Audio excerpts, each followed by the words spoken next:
Good afternoon. Welcome to the 2025 Starker Lecture Series. I'm Dr. Mark Swanson, Interim Director of the Oregon State University Research Forest and this year's Chair of the Starker Lecture Committee. Thank you all for being here this afternoon, both those of you here in the room, as well as those of you joining us online. I'd like to begin by acknowledging the Native people of our region and their connection to this land. Oregon State University in Corvallis, Oregon is located within the traditional homelands of the Marys River or Ampanefu Band of Kalapuya. Following the Willamette Valley Treaty of 1855, Kalapuya people were forcibly removed to reservations in Western Oregon.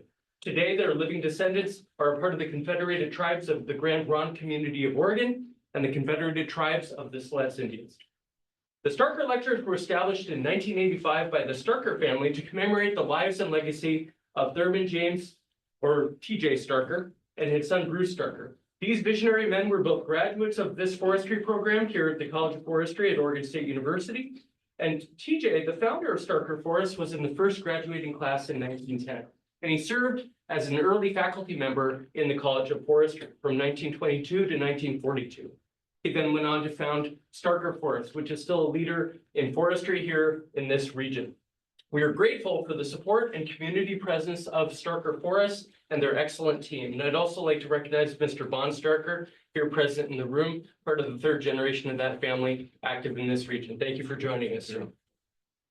This year, we celebrate the 40th year of this series. Starker lecturers have challenged our thinking on diverse conservation and natural resource management topics. Many Starker lecturers have generated energetic dialogue about forestry and land stewardship. All have been stimulating and thought-provoking, exactly as university distinguished lectures ought to be. The 2025 Starker Lecture Series brings together top experts in water-related challenges that we face across Western North America. These talks will explore the fascinating and interwoven roles of forestry, fire ecology and management, geology, soils, sociology, and more. It is our sincere hope that this series will provide inspiration for future conservation and research efforts. And I'd like to take a brief moment to acknowledge the Starker Lecture Series Steering Committee. These wonderful individuals deserve a great deal of credit in bringing a very engaging series to the college and to the public. And they are Jessica Fontaine of the College of Forestry, Anna Starker May of Starker Forest, Julie Woodward of the Oregon Forest Resources Institute, Annette Patton, Assistant Professor of Extension, and Laurel Sherman, Assistant Professor of Practice of FNR Extension. And today we welcome Mr. Daniel Bowker of the Coalition for the Poudre River Watershed and also the Northern Colorado Fireshed Collaborative. And he will be discussing collective action and resilience, relating very powerful lessons from the fire-prone region. And at this point, I'm honored to pass the baton to Laurel Sherman, who will do a more full introduction of our speaker. Thank you, Laurel. Hello, everybody. So in September of 2024, I had the pleasure of attending a field tour with the Northern Colorado Fireshed Collaborative. It was put on by the Society of American Foresters annual conference in Loveland, Colorado. And the tour highlighted a rich tapestry of forest treatments, strategies, creative solutions, and relationships with the goal of increasing forest and watershed resilience in Northern Colorado's Poudre watershed. And a wildfire actually started at the tour location the day before the tour. So in the spirit of resiliency, Daniel and his team quickly regrouped and relocated. The tour demonstrated how a long list of partners in the Poudre watershed moved from planning to landscape scale implementation of projects to ensure resilient watersheds, river corridors, water supply, and upland forests. And I had the honor of inviting Daniel here today to share insights from this collaboration. A little bit more about Daniel. He was born and raised in Central Kentucky, receiving a Bachelor of Arts in Philosophy from Rhodes College in Memphis and a Master of Arts in Philosophy from the University of Kentucky. However, during a summer road trip out west, Daniel was inspired to shift into forest management and went back to school at University of Kentucky and received a Bachelor of Science and Master of Science in Forestry. Daniel also has an impressive background in watershed research and management and forest management, including managing the University of Kentucky's 15,000-acre Robinson Forest in the Cumberland Plateau, studying the hydrological and biogeochemical effects of logging practices with the U.S. Forest Service Rocky Mountain Research Station, managing a long-term atmospheric deposition research program in the Rocky Mountain National Park, And most recently serving as forester with the coalition of the Poudre River Watershed in Fort Collins, while also acting as the forest program manager with the Northern Colorado Fireshed Collaborative. So please join me in welcoming our speaker all the way from Colorado, Daniel Bowker.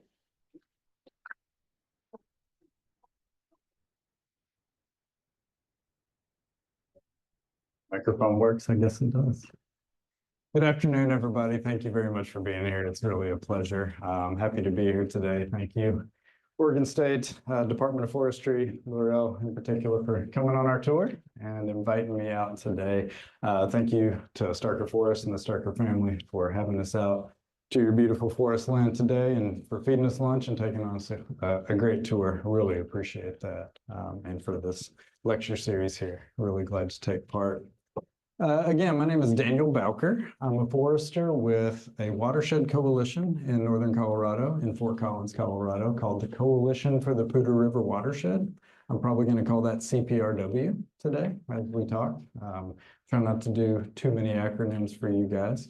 And I'm going to talk to you about an umbrella organization that is 35 or more different organizations that work together collaboratively for watershed resilience and forest health in Northern Colorado, called the Northern Colorado Fireshed Collaborative. These are mouthfuls, so I'm probably going to call that the Fireshed. I don't mean a geographic area, although I'll show you a map of it, but the Fireshed is this organization. Of course, there we go. So CPRW, Coalition for the Poudre River Watershed, is a nonprofit with a mission to improve and maintain the ecological health of the Poudre River watershed through community collaboration. I'm probably going to say collaboration about 50 times today too. We have 5 employees. That watershed is somewhere in between Rhode Island and Delaware sized. So collaboration is the name of the game for what we do. If we did not collaborate with a bunch of different folks out there, we would not get a whole lot done. I don't know if you know the Poudre River. It's a beautiful spot. Drains down through, starts in Rocky Mountain National Park, comes all the way down through Fort Collins and out to the confluence with the South Platte at Greeley, Colorado. It's a water source for over 300,000 people. And it also is our place in the world. We care about it. And that's why we want to improve and maintain the health of it. We have several program areas at CPRW. We work in the forests, in the rivers. We do science and monitoring, including a whole lot of community science with a lot of citizen volunteers. And we do a whole lot of education and outreach. And I'll talk a lot about education and outreach today. If any of you all have worked for a small nonprofit before, you know you do a little work and then tell a whole lot of story. That's a lot of the job, is telling the story. That's for sure. Have a couple plans that we use here. I'll talk a little bit more about the Upper Poudre Watershed Resilience Plan in a bit. We have a Lower Poudre Watershed Plan. We got plans. We got plans, we got analyses, we got all kinds of good stuff like that. Now we're going to talk about how we're trying to get the work itself done. All for watershed resilience and forest health. I don't know if you guys are real familiar with Northern Colorado itself, so I'll talk a little bit about the setting. It is beautiful, obviously. Rocky Mountain National Park, Longs Peak up there. That is Fort Collins downtown below. It is a really neat setting physical geography wise, but it's also a really neat setting socially and with the amount of intellectual horsepower and research capacity that we have in the area. So we have CU Boulder down in Boulder, CSU in Fort Collins as the land grant institution. University of Northern Colorado over in Greeley. We have Rocky Mountain National Park, kind of right in the middle of the Fireshed itself. We have a congressionally authorized Forest Restoration Institute at CSU, the Colorado Forest Restoration Institute. And we have the U.S. Forest Service Rocky Mountain Research Station, headquartered in Fort Collins. So we got PhDs washing dishes all over Fort Collins. We got a lot of really smart people. So again, we do a lot of planning and we have a lot of good analysis of what to do. And talking about how we're doing it is what I'll talk to you about today. Again, just kind of setting the stage here. This is a page from the Colorado Water Conservation Board's Wildfire Ready Watersheds program page. Talk a little bit about it more later. But what you can really see here is the fire risk in Colorado has a lot to do with the Front Range, and that is because we have 5 million people slammed up against the mountains where there's a whole lot of flammable trees and vegetation. We get all of our water from those watersheds and drain down into our cities and provide all the drinking water for all the good stuff we like to do with it. We have a lot of tech industry. We have a whole lot of brewing, of course, in that area. We have a lot of people that rely on, and agriculture and other things that rely on clean water supplies. So you can really see the post-fire risk. The fire risk is really up and down the Front Range there. Some over in the Central Mountains, Southwest Colorado, and on up and down the Front Range there. What does the Poudre River do for us? Everything. It is really the lifeblood, of course, of our community. Water storage and nutrient cycling and flood control, erosion control, habitat, water quality, of course, forest resources. To an extent, we'll talk a little bit about the state of our forestry industry and capacity and that kind of thing in Northern Colorado in a bit.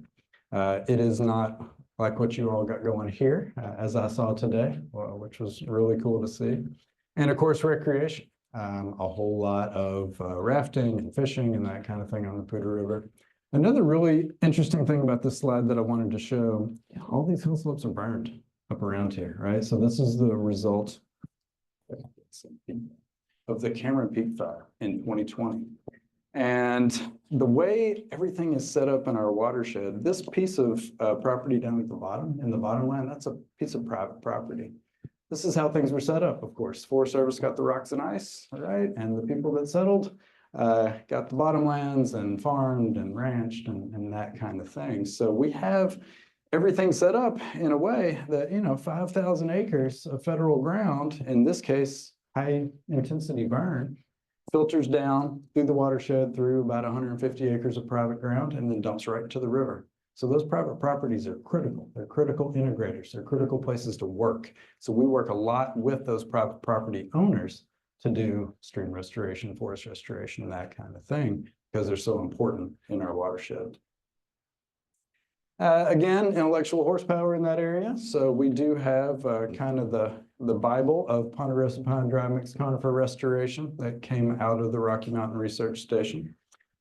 Principles and practices for the restoration of ponderosa pine and dry mixed conifer forests of the Colorado Front Range, also known as GTR 373, which is a lot easier to say. Really kind of sets the stage for how to think about what our forests may have used to look like when there were frequent low-intensity mixed severity fires, and how we changed that structure over the course of the last century, and then how we might recover some of that structure, not to look backwards, but to look forwards towards what we need these forests to do for us today. The way our forests are set up, I'm from Kentucky. I'm used to a lot of diversity, 25 different trees in the canopy and a mixed mesophytic cove. We don't have that many trees on the Front Range of Colorado, but we do have the grandeur. So we give a little on one side to get more on the other. But the way things are set up, the cities are down in the plains about 5,000 feet. You get up into the foothills, lower montane, start picking up ponderosa pine. A little higher up, ponderosa pine, dry mixed conifer, that grades into wet mixed conifer. And then you're getting up into the subalpine and picking up mainly lodgepole pine, and then subalpine fir and Inverland spruce. And then up into the alpine tundra. That's pretty much the setting of our Front Range forests there. And then a little bit more about the way everything's set up here. You can see our cities. They're down along the urban corridor of I-25.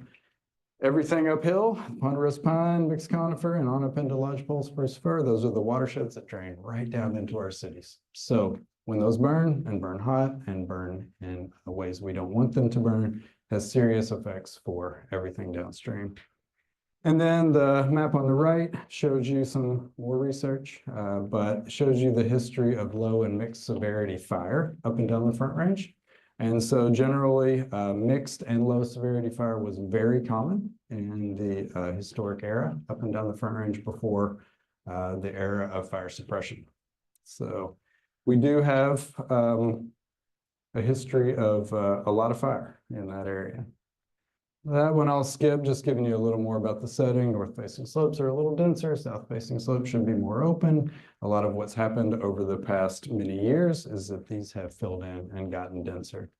What you're seeing here is some pictures of that kind of iconic dry ponderosa pine open forest setting. This is the real magic to me along the Front Range of Colorado. I don't know, I moved to Colorado and the first thing I wanted to do was go to the top of the highest peaks, get on top of the 14ers, right?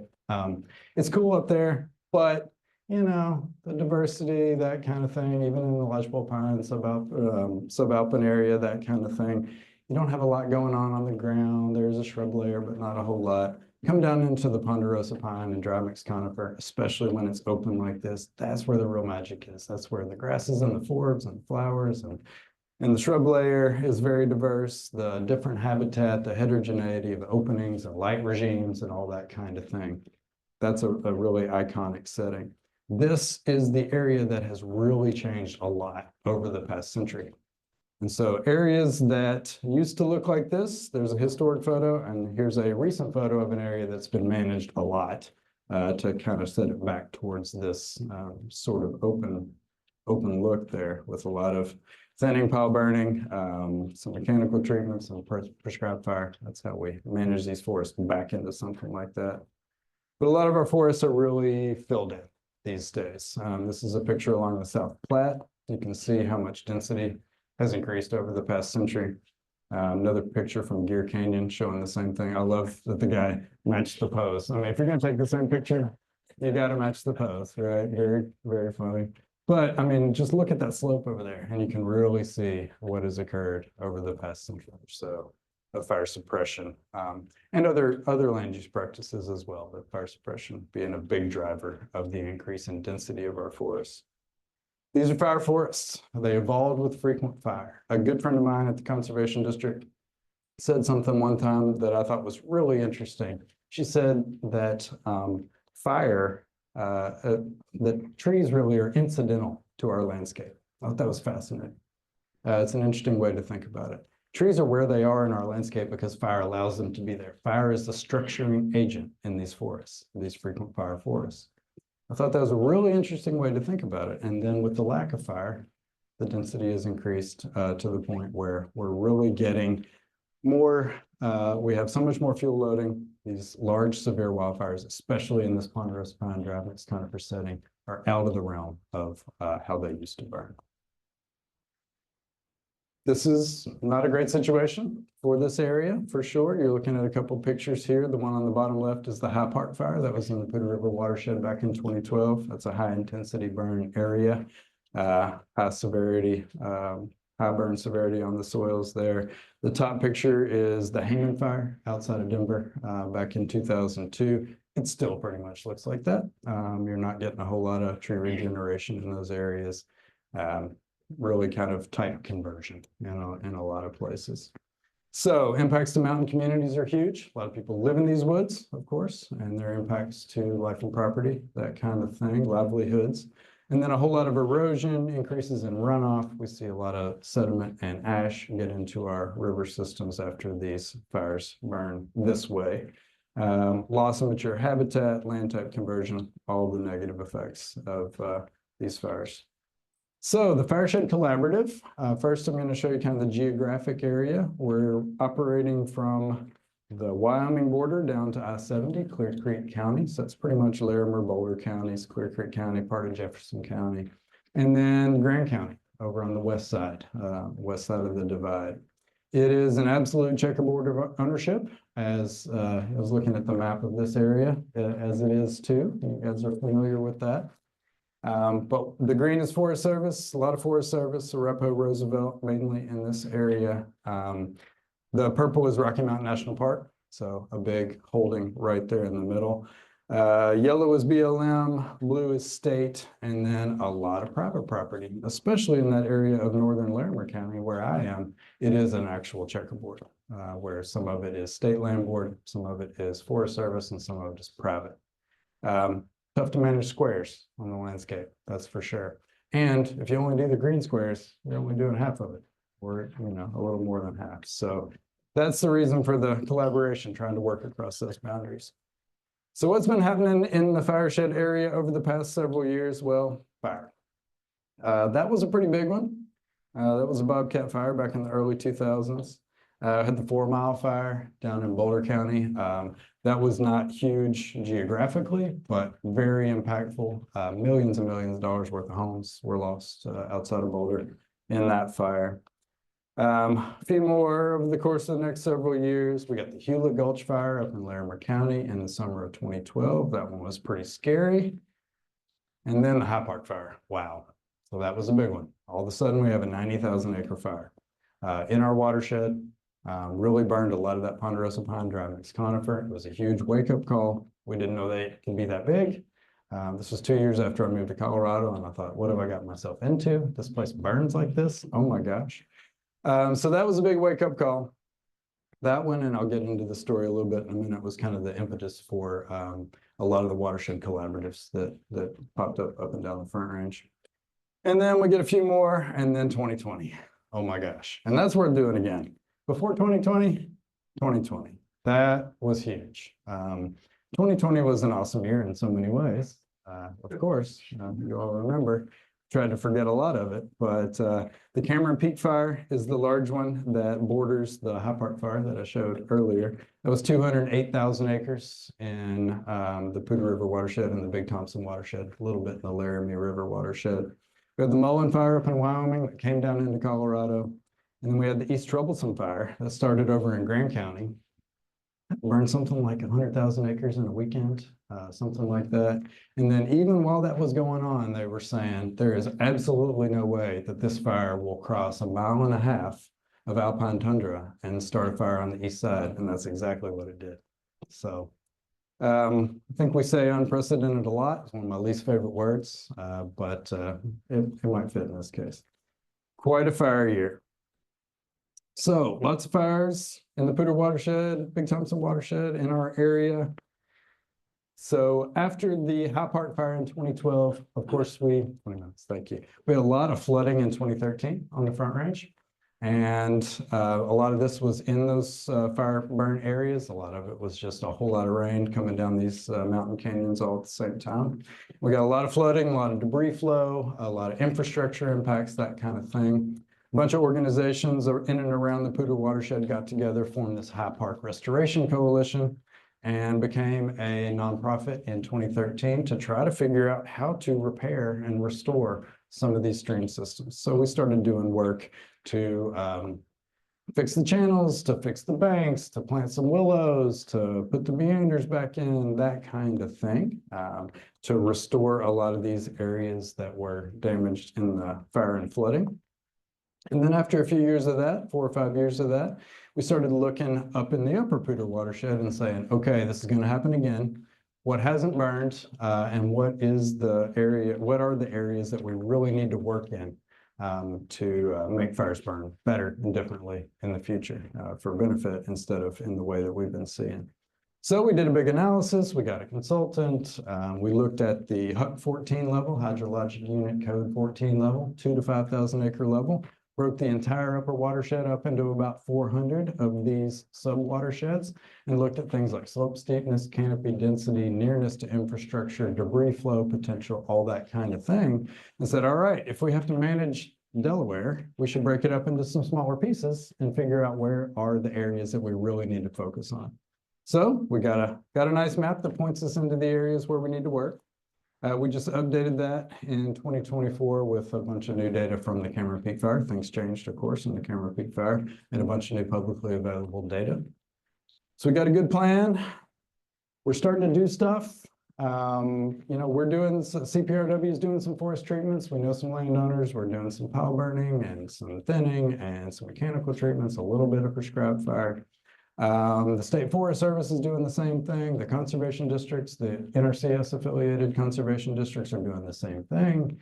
County Emergency Management, the Sheriff's Office are all doing stuff in the woods. We know that we gotta go do some treatments and change the way our forests are so that fires will burn differently.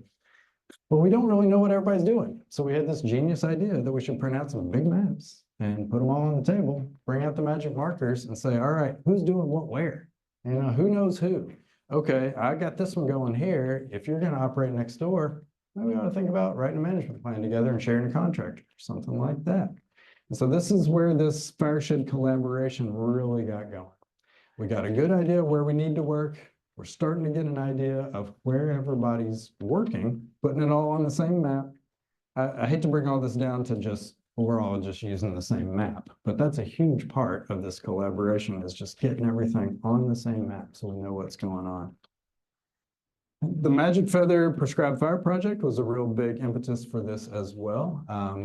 The Arapahoe Roosevelt National Forest up in our area has been really proactive as far as big management treatments. And part of what they're trying to do is large blocks of prescribed fire. The Magic Feather Collaborative Project, NEPA was signed, I forget, several years ago, but it cleared about 6,300 acres for prescribed fire. And this is on federal, state, and private ground. So actual cross-boundary, cross-jurisdictional, pick your favorite word, collaborative project to burn across these boundaries. So we really started using that as an anchor and saying, okay, if the feds are going to be operating at this area, 6,000 acre scale, where are those private properties? You saw the maps, the checkerboard. Where are those private properties that also need treatment that would make this project safer, more effective, and do the private properties around the edges to broaden and deepen that treatment? So that was a big driving force for the way we're kind of working together and collaborating and using the same map in Northern Colorado. So we started doing a bunch of outreach, engagement and outreach kind of stuff. Put together a prescribed fire field day to try to get local landowners, mountain communities out and say, okay, if they're going to say they're going to burn 6,000 acres, what's that look like? Who's in charge? Who wrote the plan? How many acres a day? What's the wind speeds? What's the fuel moisture? All that kind of thing. People need to know all that stuff. They want to know all that stuff before these treatments happen. And so as a collaborative, we were able to kind of help the Forest Service get their message across. This is why we're doing this. This is how it's going to happen. All that kind of thing. Around the same time, I sent out a bunch, we all have our different methods of contacting landowners. I sent out about 300 postcards to those properties within a mile of that Magic Feather prescribed fire and said, hey, I'm a forester. I can come visit your property. Let's go for a walk. Let's talk about tree density. Let's talk about forest health.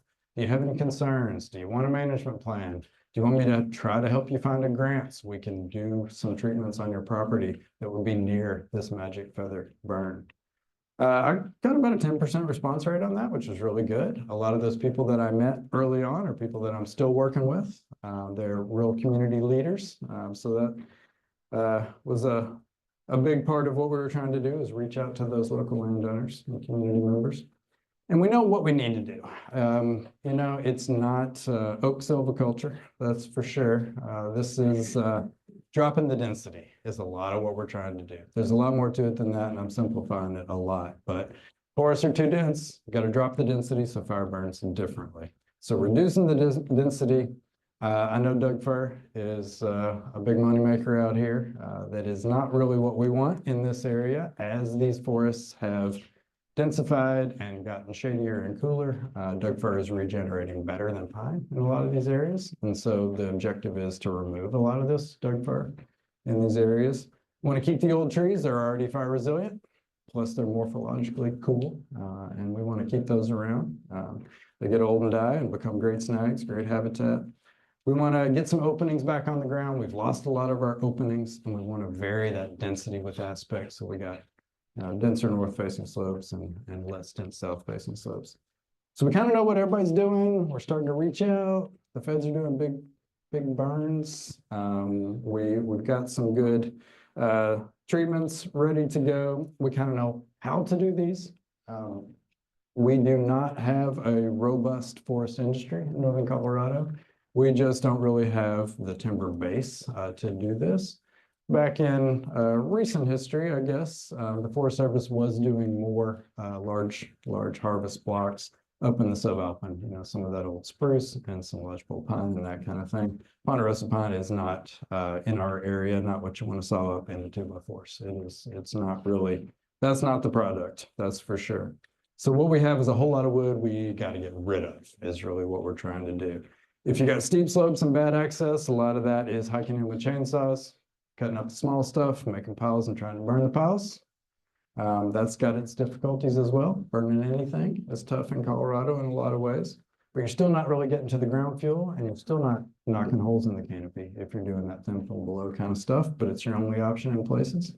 If you got better access and you're in the WUI around the home ignition zone, that kind of thing, maybe you're doing some mastication, some chipping, some larger scale chipping. We've got a couple air curtain burners in the area now that we're using here and there. And if you got decent slopes, better access, that kind of thing, you can bring in some heavy equipment. And there are a handful of logging organizations in Northern Colorado that do have feller butcher skidder forwarder or two here and there. And they're able to actually move some wood out, which gets you a much better treatment. You can really drop the density that way, and you can market some of that stuff.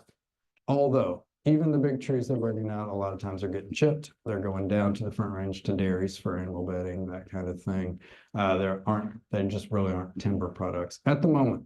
Our county just did a full biomass study, so now we know how much wood is out there and how big it is and where it is and how accessible it is. So maybe that helps over time kind of build towards some of these products that we could actually market. But this stuff is expensive. Trees don't make money where I'm operating now. This is $2,000 to $5,000 to $6,000 an acre, usually of public funding, to get this wood out and to make our forest more resilient. So this is very expensive and it's tough. And still, fire is the ultimate goal. So what we really need to do, and we know what we really need to do, is get the forest in shape, get a lot of that density down so we can get more fire underground. There are a lot of difficulties there. This was from a prescribed fire back in 2019 on private ground, one of the largest ones on private ground in our area in a long time. Took 13 different agencies and organizations to put together, had to bring in the funding and the fire engines and the people and the volunteers and all that kind of thing to do it. If you're the feds, you just bring more people, burn more acres. If you're trying to work on private ground, it's a lot tougher. There's a lot more that you got to put together to do that. And the unfortunate thing about this one is it actually got out the boundary and burned on some private property. Burned down a shed, thank goodness it did not hurt anyone. But it was a big deal, and it has been a big engagement and outreach effort to recover from that escape there. So the ultimate goal is more fire on the ground. It's a long road to get there, but we're getting there. I do believe we're getting there, and we're figuring out what we need to do to get the land ready for fire like this. I love these pictures, they're hilarious. But we have just provided some testimony for a Senate bill that a couple of our local senators and Nature Conservancy and Western Resource Advocates wrote to do what you guys have, and that is to have a claims fund for prescribed fire in Colorado. Oregon's got one, California's got one, Washington's got one. We want one too. The Colorado state budget's not in great shape at the moment, so it's probably not going to get a lot of funding behind it, but hopefully it did come out of the Ag and Natural Resources Committee, which is great. And it'll go to the House and hopefully get through there and the governor, and they can get this on the books. Same idea as what you guys got. And I think you're listed on here, $5 million with a max payout. You've got to be a Colorado certified burner, get the training, have a burn plan, all the notifications, all that kind of stuff. And then if you burn a fence or a shed or something like that, at least there's a claims fund as a backstop, because prescribed fire liability insurance is very expensive, difficult to get. And it is tough to burn much in Colorado at the moment. But yeah, we were so thrilled to actually be in suits and ties and at the Capitol that we took pictures of each other and sent them to each other. I thought that was pretty funny. So yeah, we're part of the wildfire crisis strategy. We have had a decent amount of funding come our way. We have a lot of impetus in this area to get this work done. We've got a whole lot of good plans. We got pod boundaries. We kind of know where to work and what to do and who to work with. And we're starting to collaborate and use the same map. But boy, it takes a while. This map right here is 10 years of work in one of those sub-watersheds, one of the red ones that I showed you. So it has taken about $2.5 million in about 10 years to get about 1,100 acres treated in this area. So we talk about pace and scale a lot. That is the idea of the Fireshed Collaborative, to increase the pace and scale of these treatments so we can have more fire on the ground. But we know that it has taken a while, and well, I think we're ramping up to get there. The cool thing is this map shows you this stuff works. And what I'll show you now, the big block of yellow is that Magic Feather Collaborative Prescribed Fire project I talked about earlier. That is in process. They're getting that done.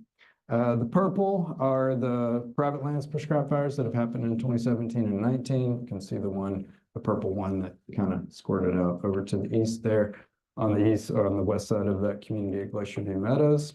All the green are mechanical and hand thinning pile burning treatments that have been done along the creek over the course of the last 10 years or so. So the idea, back to this, we're trying to build that ribbon. We're trying to build a ribbon of treated ground in between the higher elevation stuff where it's really hard to treat, really hard to fight the fires, and the lower elevation stuff where all of our stuff is, where all the cabins and the infrastructure and all that kind of stuff is. Build a ribbon of treated ground up and down the Front Range that would be that speed bump in between those big fires and all of our values down lower. So we're trying to build this here in this Elkhorn Creek corridor. And those other two yellow blocks are prescribed fires that the Forest Service did before the Cameron Peak Fire, which is the big monster in red. And there's actually a movie about this now. It's called Fire Forest. A friend of mine put that together. It's about 15 minutes, well worth watching. But it tells the story of this map right here and how this worked out. After a decade or so of putting these treatments together and the Forest Service doing prescribed fire and that kind of thing, it was tested by the Cameron Peak Fire. Cameron Peak Fire came out of the River Canyon, hit these two blocks of Forest Service prescribed fire, sucked all the energy out of it. Of course, the fire squirted north, found that untreated ground, started coming down the Elkhorn Creek Canyon towards the community of Glacier View Meadows. And then it hit a treatment that friends of mine at the Larimer Conservation District had done on two large private properties there with some machinery, with some feather bunchers, and really dropped the density. Forest Service, all the firefighters, they saw that fire coming down the canyon, pulled out and thought, no way we can fight this. Once it hit those treatments, it slowed down, hit the ground. They were able to come back in and catch it right there in the canyon. So I showed this map a lot. I got a crinkled up old version in my truck that I take out and show to landowners. I'm like, we're not making this up. You know, this stuff actually works. Building these treatments, building this ribbon, doing those blocks of prescribed fire, doing the other treatments around them to deepen and broaden the benefits of that prescribed fire. There's a really good example of what we're trying to do. One of those projects that came out of this collaborative planning and organization and outreach, one of these landowners reached back out to me and said, yes, love for you to come take a walk. Went out there and started talking to them about their forest land and thought, well, hey, I can get a state grant and I can do a decent project on their ground here. But what if I collaborated with my friends at the Conservation District and said, hey, if I get a state grant, can you guys get an NRCS federal grant? And maybe we can match those together and do a bigger, better project. That's exactly what we did. The first state grant we went for to match with their NRCS funding, it didn't work. Wrong color of money, that won't match with this, you know, so we tried again. We found another state grant and applied for that. Those grants matched, and we were able to do, instead of, you know, maybe 40 acres that I could have done myself, we were able to do about 200 acres, full mechanical treatment. I had the landowner, I had the funding to write the management plan. My friends at the Conservation District had the contractors. They came out and did the marking. They did the contract with the loggers, and you got before on top and after below, and it looks great. So using the same map, going for the same priority areas, sharing some funding, doing better projects, that kind of thing. That's the idea, what we're trying to build in the Fireshed Collaborative. We also do, like I said, a lot of education and outreach. So, you know, if you were to come to the Poudre River Fest in New Belgium Brewing, I'm going to hand you this one pager and say, guess what we did on the Swanson Ranch? We collaborated on a project, matched some grants together, did a bigger, better project in a priority area. So do the work and do a whole lot of storytelling about it. That's for sure. So we're building this thing. We're building this Fireshed Collaborative. It's really cool. Trying to create these resilient landscapes, basically to prepare the land for fire, whether wild or prescribed. So fire can burn and burn better in a lot of these areas. We have a lot of different things that we're thinking about as different organizations coming at this. Some of us are thinking watershed values. Some of us are thinking wildfire, wildfire mitigation. Some of us are thinking forest health, life and property kind of stuff, habitat diversity. We all come at it from different angles, but we're all working in the same area towards the same overall goals. We have about 35 organizations in the collaborative at this point. We have an actual charter. There was one point when we all put numbers in a hat to say how committed we were to this thing, and we all put in 4 out of 5, which I thought was great. Like, we're all in, but not all the way. And so since then, we've formalized and we've got a charter, and we've all signed the charter, and we've got committees. We have a steering committee that steers the ship. We have a strategic planning and adaptive management committee that's really made up of those researchers and the Forest Restoration Institute, and they're helping us with the science and the best practices. We have community engagement and outreach committee, which is a huge part, again, of what we do to try to collaborate on messaging and getting the word out and that kind of thing. We have operations committee. That's all the implementers. I run a local North Larimer group of the operations committee every month year round. You wouldn't think we'd have something to talk about every month, but we do. We get together, we pull the maps out, talk about projects, we talk about upcoming grants, we talk about what we can collaborate on to build that ribbon in our area. And then we have an investment committee. Now we have the National Forest Foundation as a fiscal sponsor, and they are able to move money from the Forest Service, from other donors, from other organizations, through a structured process to Fireshed partners to do these projects and to build capacity, which is really cool. Pretty neat. Back to the map. Big area, lots of green, Forest Service, lots of white, private land, a lot of state land in there, the yellow and blue. So how do we break it up? How do we break up such a big area and do all the things we need to do on all sides of the fences? Well, we know what the Forest Service is doing on their lands. We're reaching out to private property owners to try to do projects near those big burns. We also have a lot of communities up here that need to be more resilient so we can have more wildfire on the land, or more managed fire on the landscape, more prescribed fire on the landscape. So the communities themselves have to be more resilient. They have to be able to get out of the way. They got to be able to evacuate. They got to do the home ignition zone stuff. So they'll have a cabin to come back to when they return from evacuation. And we have to do some of those landscape scale pieces in between so that there is the forest habitat and healthy forests, you know, when we come back after these fires. So other partners of mine, another collaborative example at Larimer County Office of Emergency Management, as well as the State Forest Service and U.S. Forest Service. We applied for a community wildfire defense grant through the USDA recently, and we're actually awarded almost $10 million over the course of the next 5 years to operate in 4 communities in the Northern Larimer County area in the Poudre River watershed. These 4 communities had recent community wildfire protection plans written, which is a requirement for the community wildfire defense grant. And we were able to wrap all those in and say, okay, cool, thank you.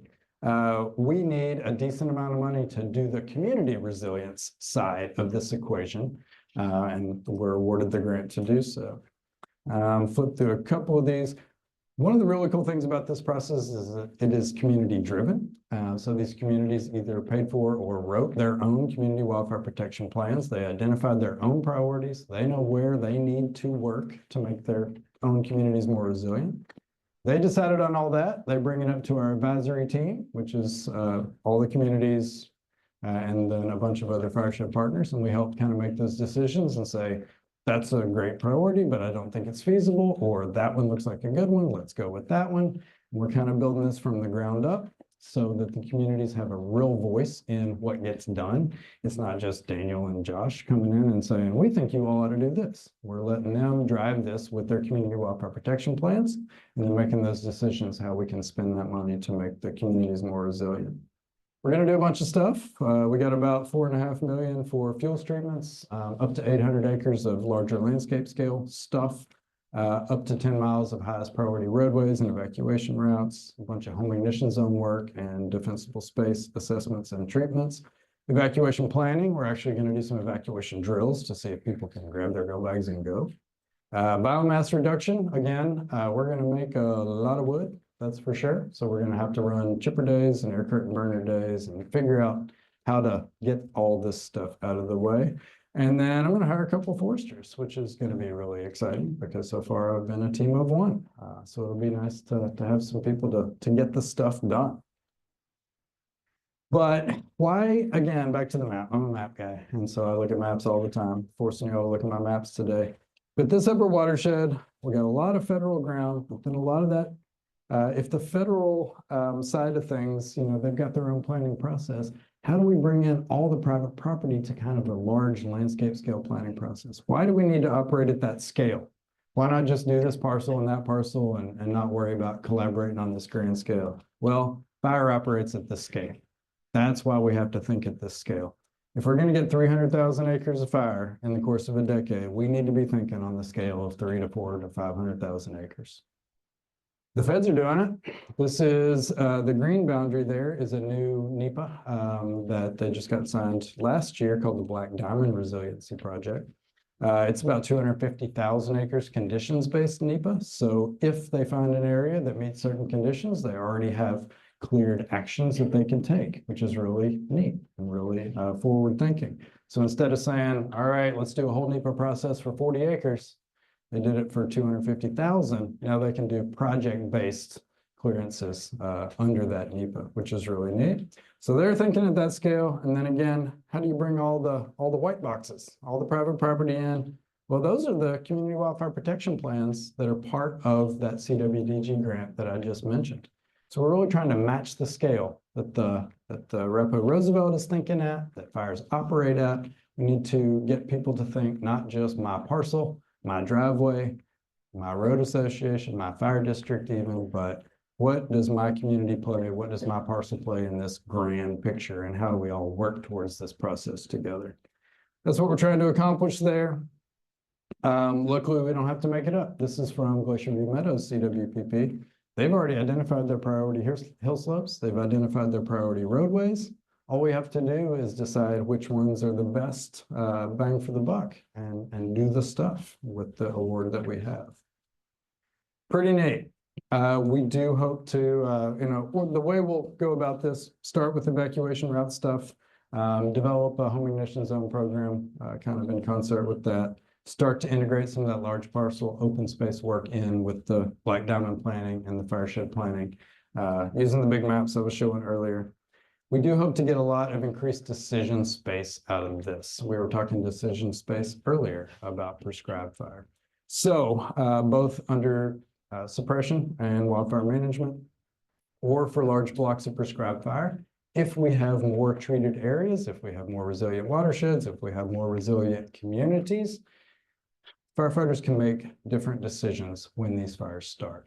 Are they able to actually back out to a pond boundary and back burn into that fire and actually treat a few hundred or a few thousand acres with that fire?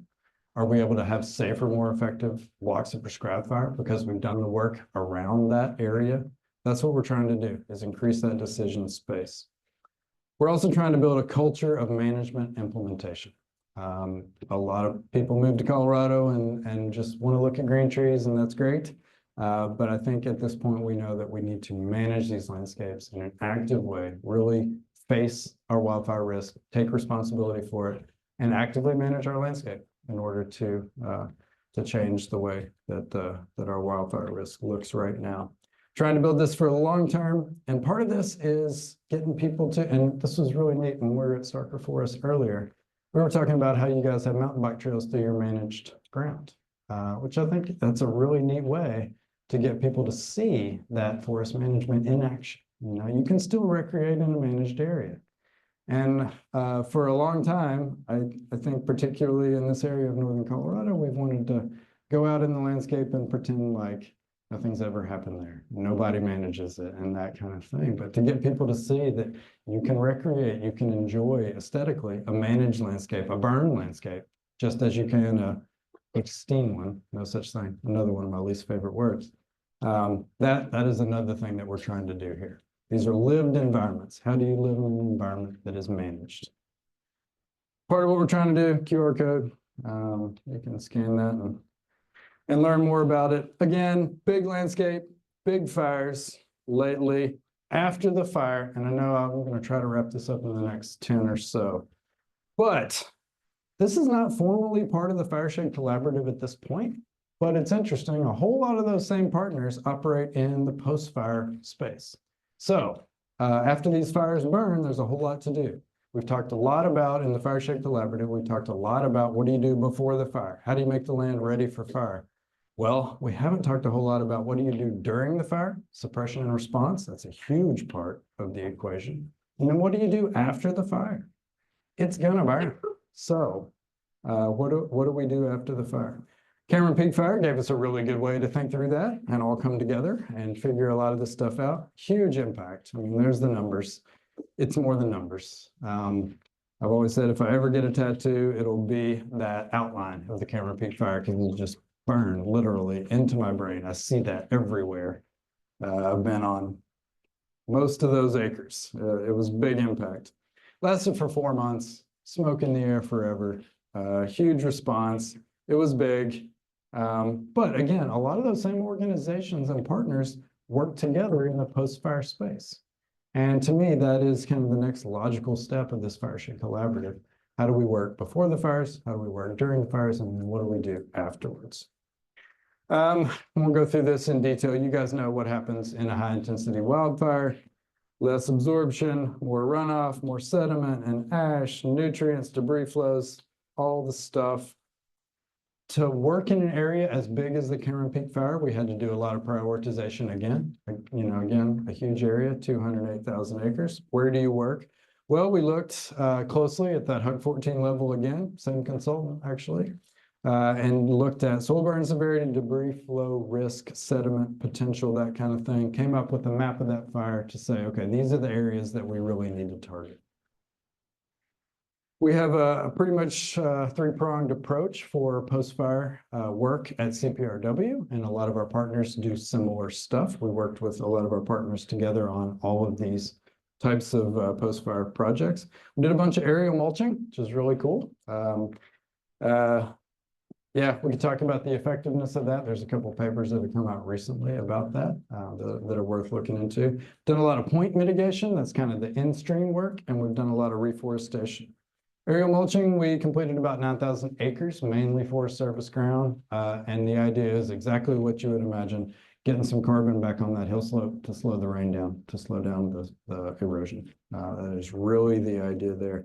Also does a good job of holding water and helping regeneration and that kind of thing. But the immediate benefit of that is just stabilizing those hill slopes. We've done a lot of point mitigation. These are either emergency structures to protect life and property. A lot of that's funded through emergency watershed protection through NRCS.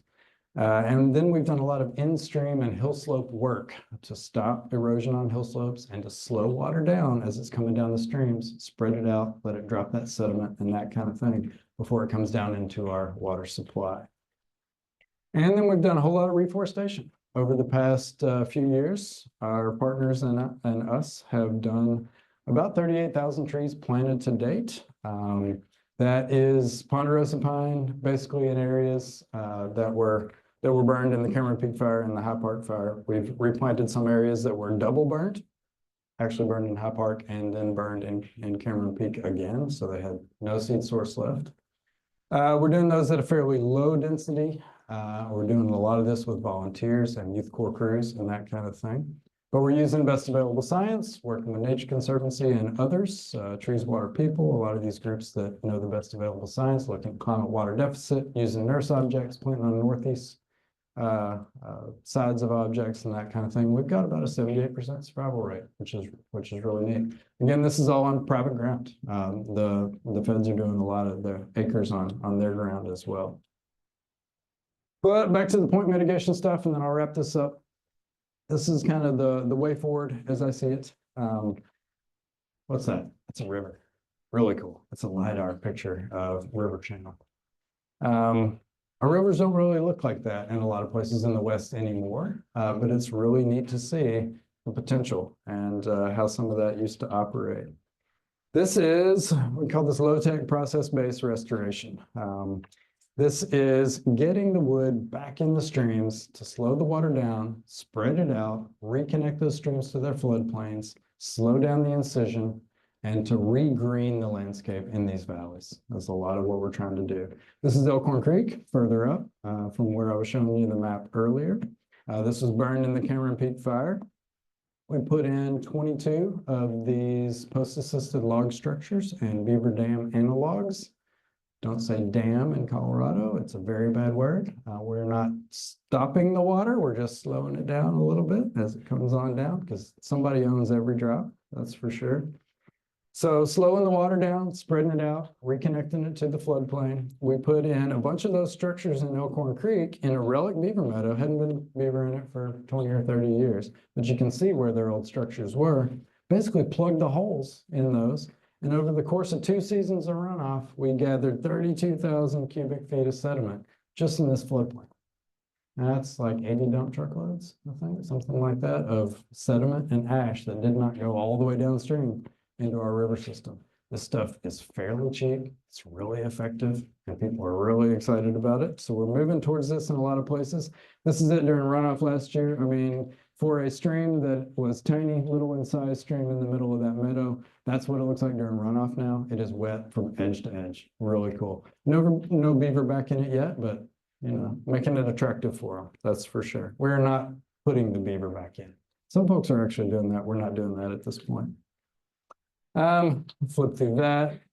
But a lot of what we're trying to do now, a lot of the way I'm thinking about that huge landscape of the Poudre River watershed is how do we pair this work? We have a fairly low value product coming off the hills, right? It's not a real marketable commodity. We got to truck it all the way downhill to make it worth anything. Costs more in diesel than you get out of the product itself.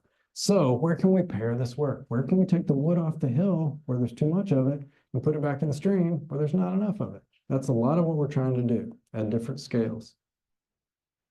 This is a really cool project we just pulled off last year, finished up on, did I mention that the Cashel Poudre River is a wild and scenic river? The only wild and scenic river in Colorado, actually. It's a hardworking river in a lot of ways, but it is also wild and scenic. This is the wild and scenic section of the South Fork of the Poudre River. It is up near the Pingree Park campus, which is CSU's mountain campus. And I don't know if you all know that area. Really high profile. You got a county road, got a bunch of people coming by. This stream does not look like that picture up on the LiDAR up on the right. It is channelized. It is disconnected from its floodplain, low water table, that kind of thing. So what we did, put a bunch of wood back in there. This was not low-tech process-based restoration. This was high-tech. You had to use some heavy equipment to drive those posts and get all the wood over there.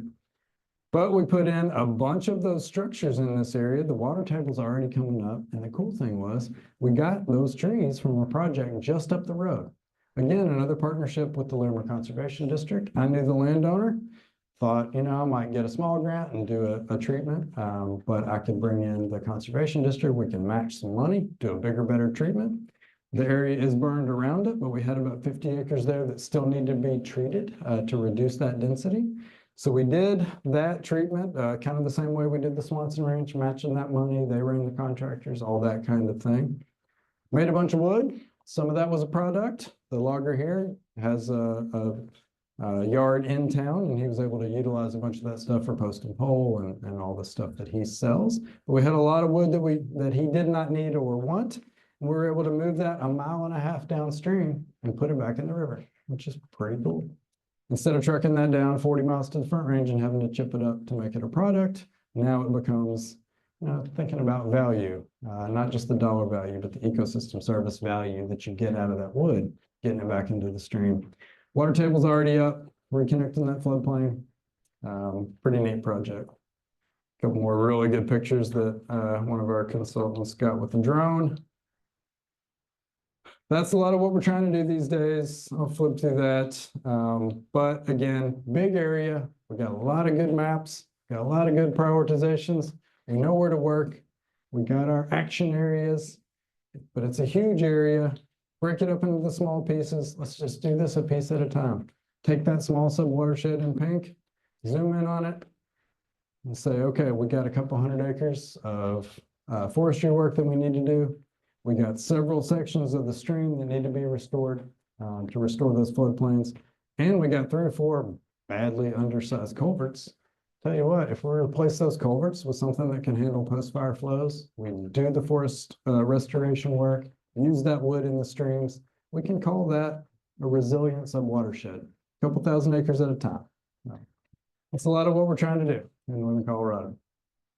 Yeah, I'll leave it there. All right. Thank you. Thank you, Daniel. What an excellent integration of ecology, fire science, community engagement, and social science, and many more disciplines. That's what it's going to take to restore these landscapes. right. All right, we have time for a few questions. Then if you have time, join us for a reception outside. So let's go ahead. If anybody has any questions, we probably have 4 or 5 minutes before we adjourn. Yes, please. What's the notification or approval process for prescribed burning in Colorado? Yeah, great question. We talked about that a bunch today, actually. It kind of depends on what you're doing. If it's pile burning and you're doing fewer than 50 piles, you can get a county permit. And so that's going to go through the county sheriff's office. That'll go through county air quality, and then the local fire districts. You got to notify them on the day of the burn. If you're doing more than 50 piles, that has to have a state permit.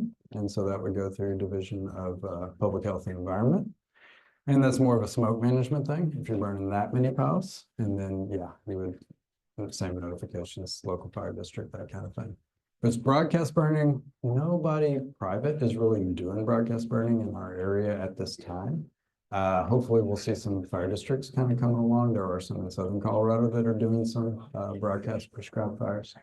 But as far as Forest Service burning goes, they do full notifications stuff on NCWeb. They send out the emails. We try to help rebroadcast that stuff through social media, try to put it in the newspaper, that kind of thing. Yeah. Go ahead, Julie.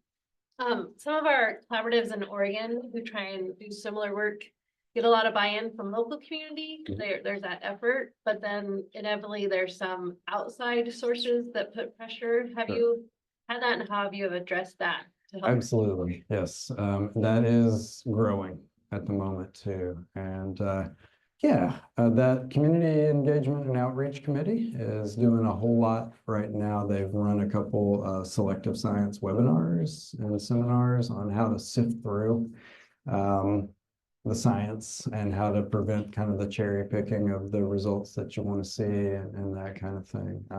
So we're thinking through that a lot. I think we're doing a pretty good job in the Poudre watershed, especially of really engaging with all the communities. So our mountain communities are really pretty much on board with a lot. They have faced these fires. They've been evacuated over and over. They've been eating the smoke for summers at a time. So they're pretty much ready for the management that they see. A lot of our urban communities maybe aren't as aware, but we've done a pretty good job, I think, of really trying to get that message all the way up and downstream and doing stuff in town, doing stuff up in the mountains to really get people to kind of understand what we're trying to do. But yeah, that is an interesting question, interesting issue.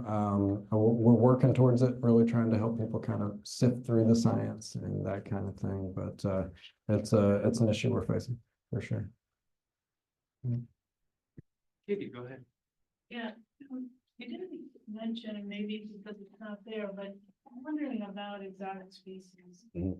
If they play a role both in the post-treatment environment and the generation piece as well as in the fire behavior environment. Certainly, they certainly do. That's a great question. And yeah, I didn't mention it, but on the treatments like the two that I showed where we partnered with the conservation district, they bring in the county weed district the year after treatment and do spraying. And so they'll run an ATV through there and spray the exotics as they come in. So doing a pretty good job of managing after forest management for invasive species. After some of the prescribed fires I've seen, we have had a decent amount of cheatgrass come in, and some of that has been managed through helicopter spraying over the past couple of years, but that is certainly an issue, and it does change the fire behavior. Definitely in the sagebrush. Just drove through Nevada on my way here, and oh my gosh, there's a lot of cheatgrass in the sage these days, and that changes everything as far as how that burns. So yeah, great question. Something we're definitely dealing with. Yes. So is there any support from the residential insurance industry? I mean, they have billions at stake, by not very, but still that they should be interested in supporting. Yeah, absolutely. I will get the legislation wrong, probably, but I am fairly aware that just recently there was something that was going to encourage at least the insurance industry to recognize mitigation work and to, be able to adjust the rates, for homeowners in the WUI that have done mitigation, which I'm not sure is something that they always do at this point, but insurance, yeah, a lot of the folks that I know in this area have either lost their insurance or their insurance has gotten incredibly expensive. And the mitigation work that we're trying to do, I think, is a coordinated effort that will make the area safer, and bringing the insurance industry into that conversation is going to be a big part of everything. Do we have any questions from the online community? No? Okay. All right, maybe one last question? Yes. So of those 10% who replied to your Mhm. mailer, I'm sure those weren't all positive. What is, a story of changing hearts and minds that really sticks with you, or you were able to really educate a member of the public? That's a great question, and that will lead me in several directions, but I'll try to stick to one for sure. Most of the people that reached out, they were interested in management. They knew something needed to happen. But in particular, one really good story is that Swanson Ranch project that I talked about earlier. And they responded and they thought, okay, something's wrong with our forest, but we need some help to figure out what it was. They were very concerned that we had had a mountain pine beetle outbreak in the early 2000s. And they were very concerned with the amount of dead and down wood that they had. How do we get rid of this dead and down wood? It's got to be a fire hazard. And I'm looking around thinking, yeah, that and the 120 square feet of basal area of living trees that we have, that's the real fire hazard, And so having that conversation and walking through this is family property they've had for decades. And just walking through the woods and saying, these are your old trees. These are the ones you want. And, we want to get rid of a lot of these smaller ones, and a lot of the mid-sized ones shouldn't be there. With the history of low and mixed severity fire, a lot of your 80-year-old trees have missed several fire cycles, and therefore they wouldn't be there either. And then you can just see the way they looked at their forest changed over the course of several conversations. And they were like, all right, how quick can we do this? Can we get this going? So yeah, great question. That's great. Yeah. Awesome. Well, great. Thank you all for being here. Online folks, thank you for joining us as well. And